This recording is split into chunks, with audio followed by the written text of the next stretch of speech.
All right, welcome to the Chapter 6 video. We're jumping into Chapter 6 because I already did 4 and 5 in class as a brief lecture, unless this is, a video being recycled for another hybrid class, in which case, just straight welcome to Chapter 6.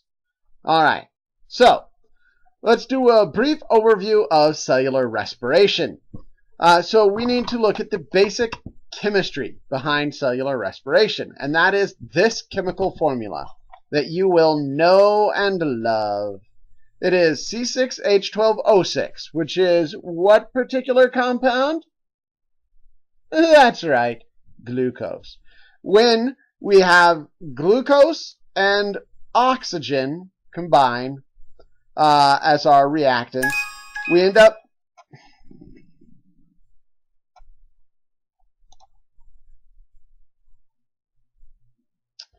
We'll just take a brief detour. Okay, so when we have C6H12O6 and oxygen combined, we end up producing 6 carbon dioxide, 6 water, and energy. And what does a cell use for energy? Starts with an A, ends with a P, middle letter stands for 3. That's right, adenosine triphosphate, or ATP. So, cellular respiration is the production of ATP. So, in order to talk about this, we want to talk about the specific type of reactions that are occurring.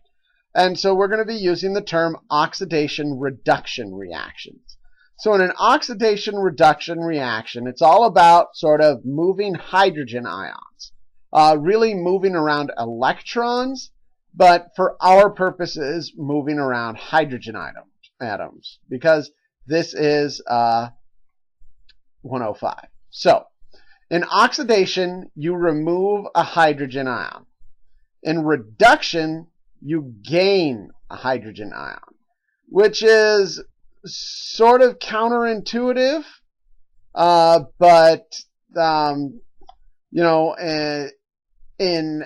remember how I said in straight chemistry, it's, removing or gaining electrons, and that we're just using hydrogen because we're talking about it in terms of biology. Well, I can make oxidation reduction make a little bit of sense if I talk about electrons real quick. So if you add an electron to an atom, what happens to its charge?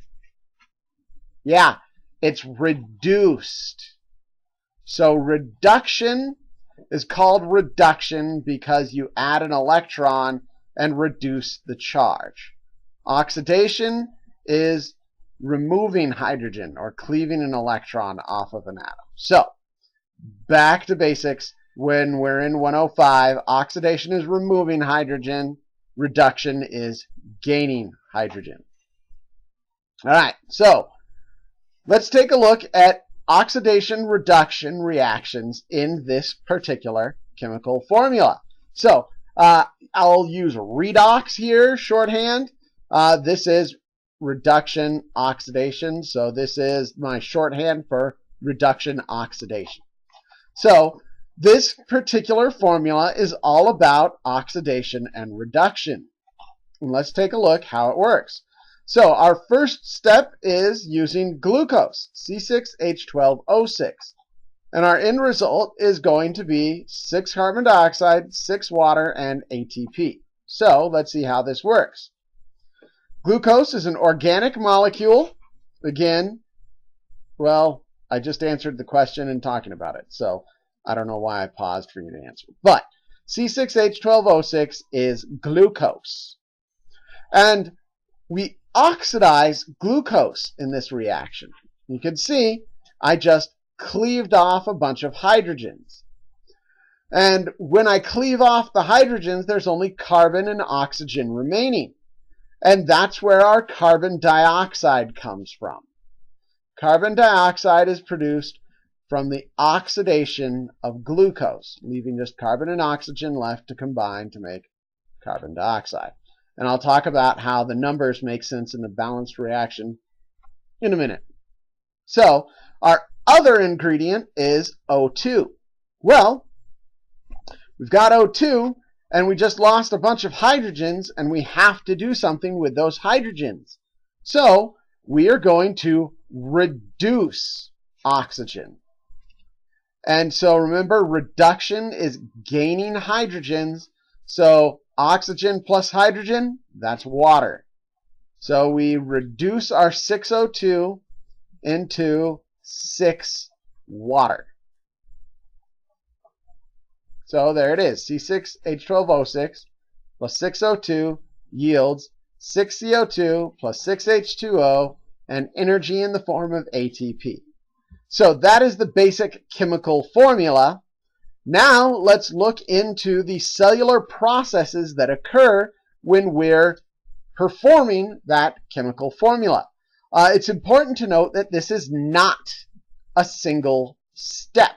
If this were a single step reaction, it would be very bad.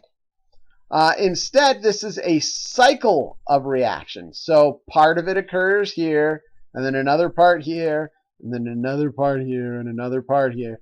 So you can think of it sort of like steps. And each step, a part of that C6H12O6 plus 6O2 yields 6CO2 plus 6H2O and ATP occurs. So we've got multiple steps for little parts of the reaction at a time. And each step is catalyzed by an enzyme. So remember, just the other night, when we just last met, I talked about how an enzyme is a protein that allows a reaction to occur more often. Well, making energy, that's a reaction we want to occur pretty often. So every single step in this chemical reaction cascade is catalyzed by an enzyme in order to make it occur a lot more often. So I have the word glucose oxidized at each step. I have that phrase there because it's relatively simplified, but the truth is anytime glucose is oxidized, it becomes something else. So for instance, the very first oxidation that occurs converts glucose into a molecule called pyruvate. And then the next oxidation that occurs converts pyruvate into something called acetyl. And so every time it's oxidized, it has a new name. So basically, glucose and the resultant oxidation products get oxidized in every step of cellular respiration. And we break it down into little steps because we don't want to transfer hydrogen directly to oxygen. I said that earlier. We don't transfer hydrogen directly to oxygen. Why don't we do that? Well, it's bad. What do you mean bad, Professor Heckman? That's very vague of you. Okay, since you're twisting my arm, I'll tell you why it's bad. Hydrogen plus oxygen directly, well, 2H2 plus O2 yielding 2H2O, that's explosive. So when you add the energy required for that reaction to occur, you get a giant explosion. And while it's pretty awesome in the movies, it's really not useful to have all of your cells explode. So, with all the horrible screaming bloody death. So 2H2 plus O2 yielding 2H2O releases all of its energy as heat and light. We want to avoid that, so we only oxidize a little bit, and we have multiple steps until we eventually reach our end point. And that way we prevent this explodey reaction from occurring. And here is a link, and it looks like it's not going to let me follow the link in the window here, so we'll just pop this open here. Oh, it didn't convert it into a link, eh?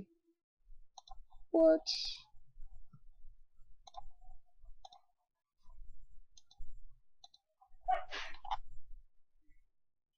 Bam. So here's hydrogen and oxygen being combined directly, theoretically. There we go. Chugging along. Twiddle my thumbs. Really quick, pause that and buffer that sucker real quick. Maybe I'll edit this out. Maybe I won't because I'm lazy. There we go. That's a good buffering. So, here we go. Kablooey!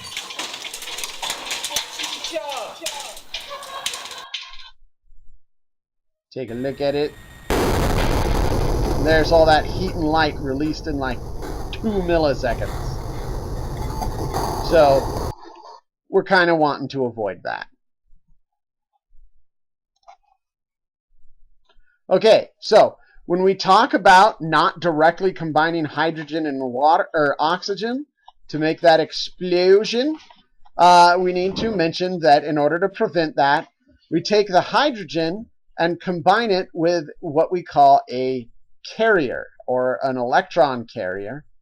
And essentially, that keeps the hydrogen from just straight bonding directly to the oxygen. In this case, our electron carrier is a molecule called NAD+.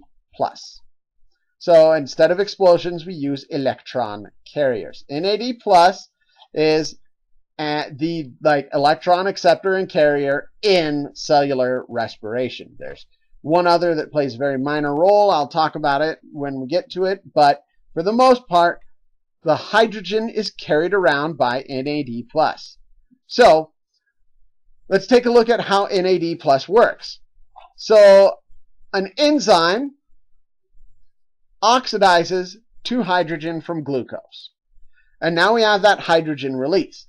We do not want that hydrogen to bind directly to the oxygen, so NAD swoops in and combines with my hydrogen to create NADH and a hydrogen ion. So NAD is reduced to NADH. NADH also, in addition to binding a hydrogen, carries 2 electrons. So it carries hydrogen and electrons to later steps in cellular respiration that we'll talk about when we get there. So why have NAD+? Well, one of the bonuses is that whenever a chemical reaction occurs, chemical potential energy is converted into chemical energy. And if the cell isn't ready to use that chemical energy, then it's just lost. And since this is all about producing ATP, and we need ATP to be storing energy, we need to sort of minimize the loss of energy every time we oxidize a molecule. So when NAD binds to a hydrogen, it minimizes potential energy loss. So you lose very, very little potential energy when a hydrogen is transferred to NAD. And that prevents the cell from losing all the energy to chemical reactions. So reduces energy loss from reaction. And that reduction in energy loss, again, helps allow multiple controllable steps because prevents hydrogen from directly binding to oxygen and prevents large amounts of energy loss from these chemical reactions. So all around, great little molecule. And no scary explosions. So it's going to keep this potential energy on hand for ATP synthesis, because that is our ultimate result of cellular respiration. When I put plus energy, what I mean is we crank out ATP. So it occurs in several phases. Phase 1 is glycolysis. Phase 2 is pyruvate oxidation and the citric acid cycle. Your book calls it the citric acid cycle because it wants it to make sense with its name. But I learned it Krebs cycle, so I'm calling it the Krebs cycle. Deal with it. And then phase 3 is a process called oxidative phosphorylation, or the electron transport chain. All right, I'm sure I've blown the 10-minute increments I like to keep these videos in, which I realistically never manage to make. So, ending this video, we'll pick up with glycolysis. Hooray! The first part of the video's done! Woo! Go do whatever it is you students do to recreate.